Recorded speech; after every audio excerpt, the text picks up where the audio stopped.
Hi guys! Good morning! Nandito na naman tayo. Mag-unboxing tayo guys doon sa nabili natin.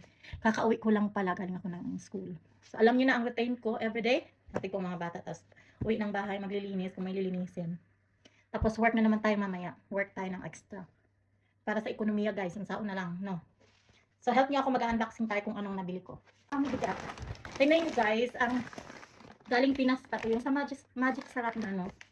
Sana naman Magic Sarap. Ang ganda niya gamitin kasi napaka good ng quality guys.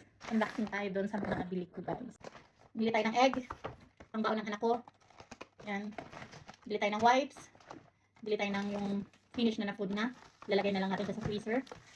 And then, syempre, may carrots. Ang hilig ng mga anak ko sa carrots guys.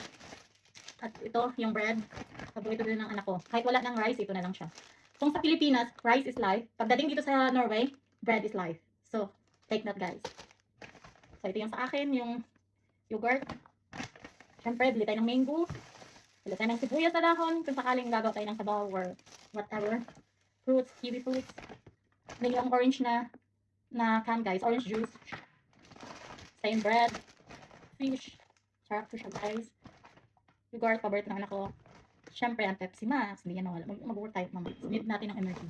Orange. Bread again. And then the ice cream. Today is a Friday. So, allowed po mga anak ko na kain sila ng ice cream guys. So, may rules ang nanay niyo. Tandaan niyo. At syempre, bili tayo ng meat kasi magagawa ko ng adobo today. So, yan lang guys. Hanggang sa muli. Bye!